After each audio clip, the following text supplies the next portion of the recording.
क्रोध, क्रोध को सही दिशा मिल जाए क्या हो सकता है,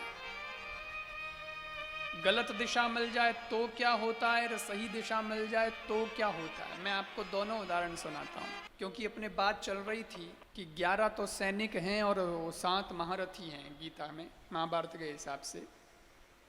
तो महारथियों में ये हैं काम, क्रोध, लोभ, मोह, मत्सर, अहंकार आदि। तो क्रोध भी एक है। लेकिन आप सोचें कि जब क्रोध को दिशा नहीं मिलती है तब क्या होता है। एक आदमी वो कमाई कर रहा था, अपना बिजनेस वगैरह जो भी उसका था, एक तमन्ना होती है व्यक्ति को कि भाई आगे बढ़ना है, दुनिया बहुत आगे बढ़ गई है, मेरे पास तो अभी कार भी नहीं है, लोग अच्छी अच्छी कारों में घूम रहे हैं, मैं अभी बाइक पे ही चल रहा हूँ, एक आध कार तो अपने भी पास चाहिए, भले छोटी ही हो। तो उसने प्लान शुरू किया कि अपने ये पैसे जो हैं बचा के रखने हैं और इन पैसों से फिर 6 महीने में या 8 महीने में, साल भर में अपने पास कार जितना बजट आ जाएगा। तो उसने ऐसे प्लान किया, कमाई में से इतना पैसा बचाना है, बचा के कार खरीदने जितने पैसे इकट्ठे हो गए। फिर गया, बढ़िया सी कार शोरूम से खरीद ली, ले आया नई कार, और घर के बाहर खड़ी रहती है। अभी तो धीरे धीरे चलाना भी सीख रहा है, लेकिन खड़ी रहती है, बार बार उसको देखता है, अच्छा लगता है, और रोज उठ कर के कार को धोता है।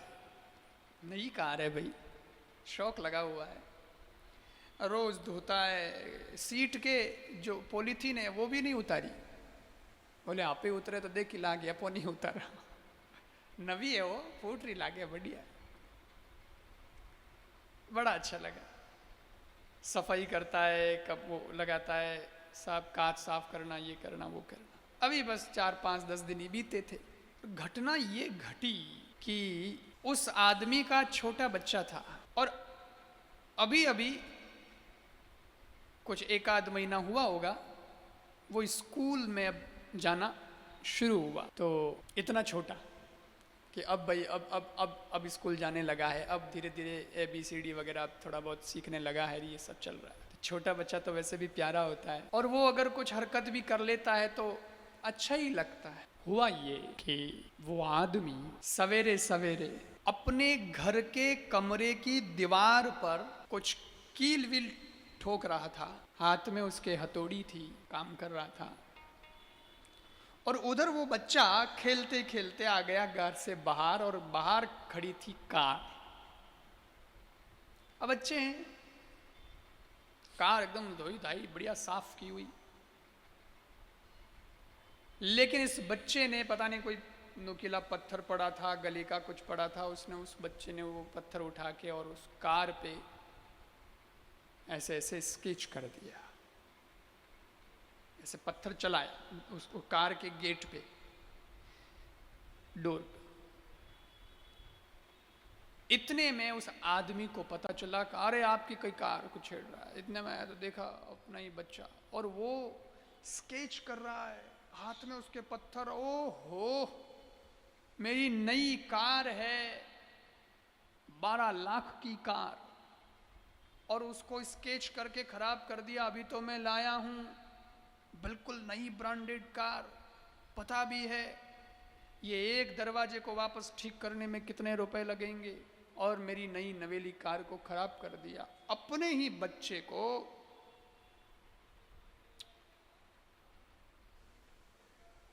उसने डांटा तो डांटा, चलो कोई बात नहीं, पर डांटा इतना ही नहीं,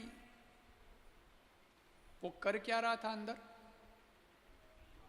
कील मार रहा था, हाथ में हथौड़ी थी।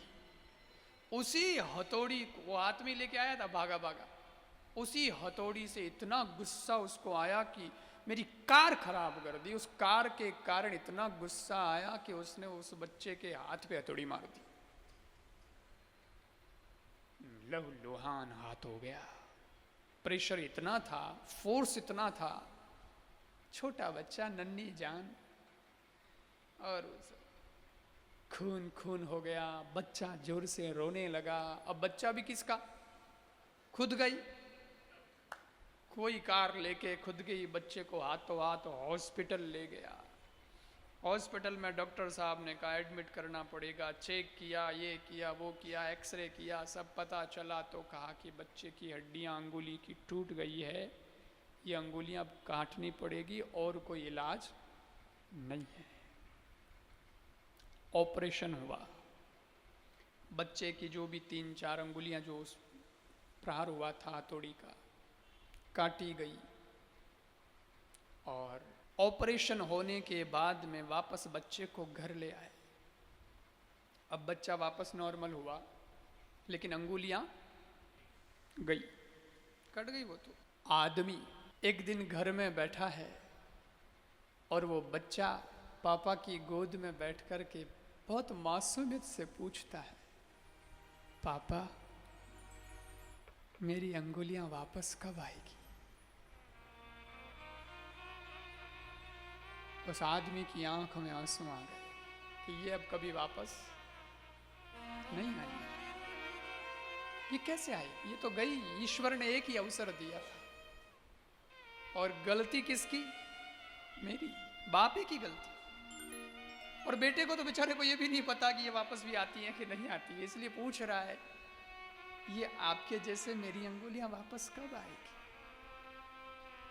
बाप को सारी बात वापस याद आ गई। वो कार के गेट पे बच्चे के द्वारा किया गया स्केच। बाप फिर गया कार के पास। अभी कार को तो ठीक कराने का उसको मौका ही नहीं मिल पाया क्योंकि बच्चे में लग गया इलाज में, तो कार का तो वो भूल गया। अभी उसको वापस से ध्यान आया, फिर गया और कार के गेट पर देखा कि बच्चे ने क्या स्केच किया है। दरअसल वो स्केच नहीं था, वो कोई गुड़ का कोनिया। अभी महीना 1.5 महीने से ही बच्चे ने थोड़ा बहुत सीखा था इंग्लिश में कुछ, तो उसको याद रह गया वहाँ जो मैम बताती हैं, सिखाती हैं स्पेलिंग वगैरह। और आज वो बच्चा दिमाग में वही चल रहा था, इसलिए उसने पेंसिल पेपर तो लिखता ही है, लेकिन इसने इसके वो पत्थर, नुकीले पत्थर से गेट पे लिख दिया कार के। और लिखा क्या था? आई लव माई पापा। लिखा तो ये था। और बाप की आंख से आंसू आ गए कि इसका परिणाम ये दिया मैंने। मेरे बच्चे ने बहुत शौक से लिखा था आई लव माई पापा, और मैंने इनाम दिया कि उसकी अंगुलियां ही ले ली। सवाल यह है कि कार पर जो गेट पर जो खराबी हुई है वह तो ठीक हो सकती है, लेकिन अब बच्चे की अंगुलियां वापस। थोड़ा सोच लेता, थोड़ा रुक जाता, तो कार भी बच जाती और बच्चा भी बच जाता। कार का तो क्या है, 10, 15, 20 हजार लगते, वापस ठीक हो जाता है, स्केच निकलता है।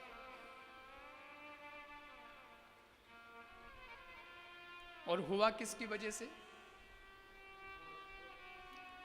क्रोध की दिशा गलत हुई और सब नुकसान हो गया।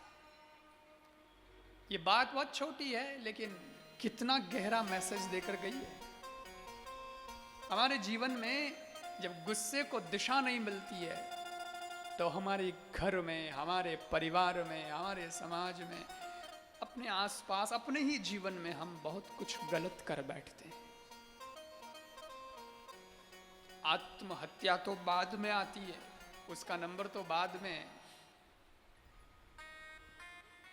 लेकिन आत्महत्या करने वाला व्यक्ति पहले अपने मन में विवेक की हत्या कर देता है, तभी तो वो आत्महत्या करता है। नहीं तो आत्महत्या क्यों करता?